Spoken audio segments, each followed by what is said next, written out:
Hello hi అందరికీ నమస్తే. Welcome back to our channel my home my choice. నేను మీ Samata.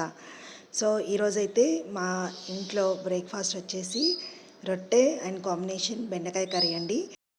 So అందరూ బెండకాయ కర్రీ ప్రిపేర్ చేశారు, బట్ జిగురుగా అవుతుంది అని చాలామంది అంటుంటారు. కానీ నేను చేసే మాత్రం అస్సలు జిగురుగా ఉండదు.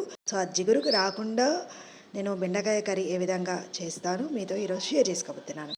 సో ఏం లేదండి, సింపుల్గా బెండకాయలను మంచిగా వాష్ చేసుకొని అలాగే కట్ చేస్తాను. కట్ చేసుకున్న తర్వాత తాలింపు కోసం స్టవ్ పెట్టుకొని నార్మల్గా వేసుకున్నట్టు తాలింపు వేసుకోవాలి. ఆయిల్ వేసుకొని ఆయిల్ వేడయ్యాక ఆవాలు, జీలకర్ర, మిరపకాయలు, అలాగే ఆనియన్స్, కరివేపాకు, సో ఇవన్నీ కూడా వేసుకొని కొంచెం పసుపు కూడా యాడ్ చేసుకొని బాగా ఫ్రై చేసుకోవాలి.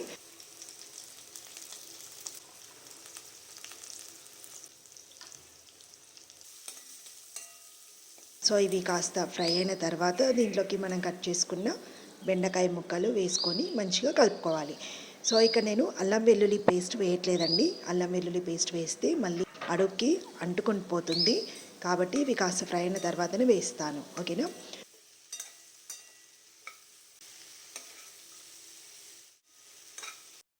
సో ఇవి కొంచెం వేయించుకోవాలి. తర్వాత దీంట్లోకి లైట్గా సాల్ట్ యాడ్ చేసుకొని మళ్ళీ ఒకసారి బాగా కలిపేసుకొని నేను ఇక్కడ మూత పెట్టుకుంటున్నానండి.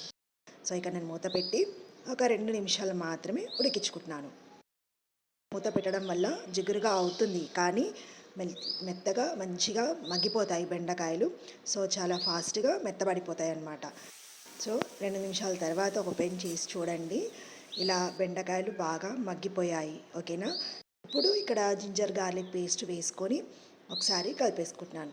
ఇప్పుడు వేయడం వల్ల ఏంటంటే ఈ జింజర్ గార్లిక్ పేస్ట్ అనేది బెండకాయలకు పట్టేసుకుంటుంది, కానీ కడాయికి అడుగు భాగంలో అంటుకోదన్నమాట. సో అందుకనే నేను తర్వాత వేస్తాను. చూసారా, కొంచెం జిగురుగా అనిపిస్తుంది కదా బెండకాయ కర్రీ, కానీ తర్వాత ఇది ఉండదు. నెక్స్ట్ దీంట్లోకి నేను పెద్ద సైజు ఒక టమాటోని కట్ చేసుకొని దీంట్లోకి వేసుకుంటున్నాను. సో బెండకాయ ఆల్రెడీ జిగురుగా అవుతుంది, మళ్ళీ టమాటో వేస్తే ఇంకా జిగురుగా అవుతుంది అని అనుకుంటున్నారేమో, కానీ ఈ రెండు కాంబినేషన్ టేస్ట్ చాలా బాగుంటుందండి. ఆ టమాటోలో ఆ పులుపుదనం ఉంటుంది కదా, దానివల్ల బెండకాయ టేస్ట్ అనేది బాగుంటుంది. అండ్ మీకు అయ్యాక తెలుస్తుంది టెక్స్చర్ అనేది ఎంత బాగుంటుందో.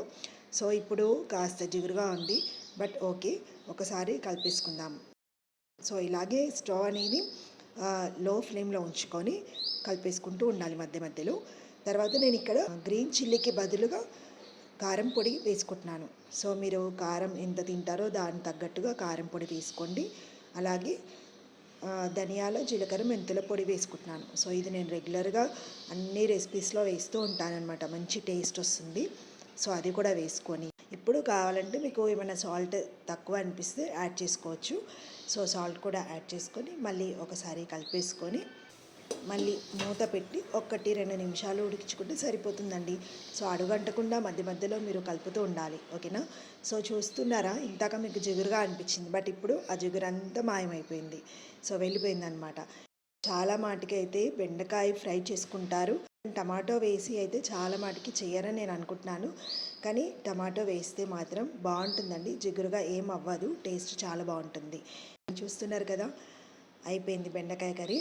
ఎంత చక్కగా పొడి పొడిగా అయిందో చూసారా, అస్సలు జిగురుగా ఉండదన్నమాట. ఆ జిగురు అనేది ఏమైనా ఉంటే కింద మీకు అడుగుకి అంటిపోతుంది, కానీ కర్రీ మాత్రం ఫ్రీగా అవుతుంది. లాస్ట్ అండ్ ఫైనల్గా మీరు కట్ చేసుకున్న కొత్తిమీర యాడ్ చేసేసుకోండి, సరిపోతుంది. కలిపేసుకొని మంచి వేడివేడిగా రొట్టెకి, రైస్కి, చపాతీకి, దేంట్లోకైనా చాలా బాగుంటుంది. బట్ నేను మాత్రం ఇక్కడ ఈ బెండకాయ కర్రీని గట్టి రొట్టె అంటారు కదా, ఆ రొట్టెకి పల్లీల పొడి, క్యారెట్, దోసకాయ ముక్కలు, ఆనియన్ అండ్ విత్ బెండకాయ కర్రీ. సో సూపర్ టేస్ట్ అండి. సో మీకు ఈ రెసిపీ నచ్చింది అనుకుంటున్నానండి. సో తప్పకుండా వీడియో చూసారు కదా, లైక్ చేయండి, అందరికీ షేర్ చేయండి, అలాగే సబ్స్క్రైబ్ చేసుకునే వాళ్ళు సబ్స్క్రైబ్ చేసుకోండి. సో నెక్స్ట్ టైం మంచి రెసిపీతో మళ్ళీ కలుద్దాం మన ఛానల్లో. అప్పటి వరకు నమస్తే, థ్యాంక్ యూ సో మచ్, అందరికీ బాయ్ బాయ్.